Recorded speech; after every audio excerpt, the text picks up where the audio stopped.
हमने वो दौर भी देखा था जब पाकिस्तान के झंडे लहरा रहे थे और दिल्ली की सरकार बैठकर मौन बैठी थी। उस समय विपक्ष के लोग घर में दुबके थे और भाजपा कार्यकर्ता हर काल कोरोना के पीड़ितों की सेवा में लगा था।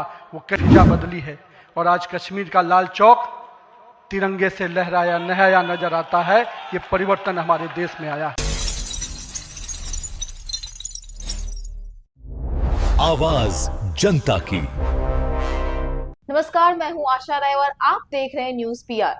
नितिन नवीन आज मंगलवार को भाजपा के 12वें राष्ट्रीय अध्यक्ष बन गए हैं।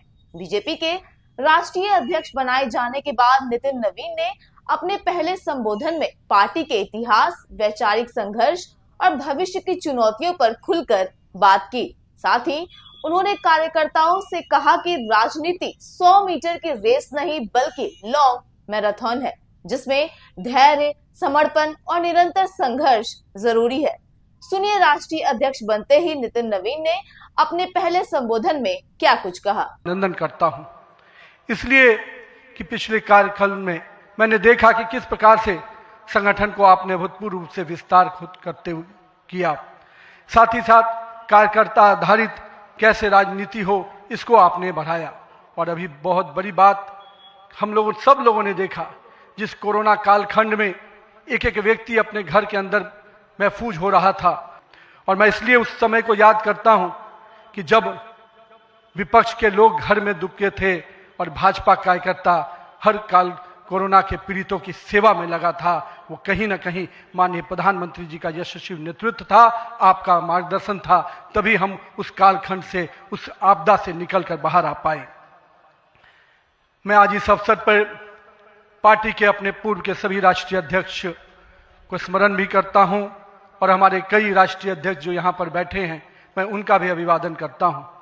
मैं देखा हूं 2006 में मैं पहली बार जब विधायक बना, उस कालखंड से लेकर किस प्रकार माननीय हमारे पूर्व के राष्ट्रीय अध्यक्ष राजनाथ सिंह जी ने पार्टी के कामों को हमेशा हर कार्यकर्ता से जुड़ने का प्रयास किया।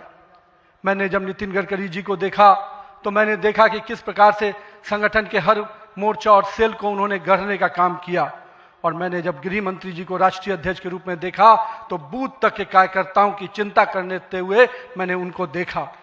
मैंने उनको इस रूप में देखा कि किस प्रकार से आज पार्टी का जिस स्थान पे हम लोग आज खड़े हैं, कार्यालय कार्यकर्ता के लिए मैं कह सकता हूं तीर्थ स्थान होता है। और जहां से कार्यकर्ता अपनी ताकत पाता है, उस कार्यालय को भी आपने किस प्रकार से पूरे देश में एक निर्माण करने की योजना बनाई। और आज हर बूथ का कार्यकर्ता अपने आप को उस तीर्थ पर जाकर अपने आप को धन्य महसूस करता है। मैं आज अपने पूर्व के सभी राष्ट्रीय अध्यक्षों को इस अवसर पे बहुत बहुत अभिनंदन करता हूं और साथ ही साथ उन सब को स्मरण करते हुए उनका आभार व्यक्त करता हूं कि उन्होंने पार्टी को इस मुकाम तक पहुंचाने में बहुत बड़ा योगदान दिया है। मैं आज नमन करता हूं उन लाखों कार्यकर्ताओं को जिन्होंने पार्टी का संगठन, राष्ट्रवाद के विचार और भारत माता की मान बढ़ाने के लिए अपना जीवन न्यौछावर किया। आज उनकी तपस्या और त्याग ही है का परिणाम है कि आज पार्टी इस ऊंचाई तक पहुंच पाई है। लिए हम काम करते हैं, हम उस विचार के साथ काम करते हैं जिस विचार से हम राजनीतिक अभिव्यक्ति के साथ साथ उस नारे के साथ काम करते हैं जहां राष्ट्र प्रथम के नारे, नेशन फर्स्ट, पार्टी नेक्स्ट और सेल्फ लास्ट, माननीय प्रधानमंत्री जी ने इस नारे के साथ हम लोग को जोड़ा है, हमारे नेतृत्वकर्ता ने हमें जोड़ा है। और हम सब के लिए ये प्राथमिकता होनी चाहिए कि हम राष्ट्र के आगे रखकर ही अपने कामों को आगे बढ़ाएं। साथियों, हम अपने नेतृत्वकर्ता के संघर्ष और बलिदान से सीखने की आवश्यकता है। ये हम वैसे राजनीतिक दल के लोग हैं जहां राजनीतिक सत्ता नहीं साधना है, राजनीतिक भोग नहीं त्याग है, राजनीतिक ऐशो और आराम नहीं तपस्या है, राजनीतिक कोई पदभार नहीं उत्तरदायित्व है। तो आइए हम सब कार्यकर्ता इस संकल्प के साथ अपने नेतृत्वकर्ता के इस परिश्रम और पुरुषार्थ के साथ अपने आप को जोड़ें।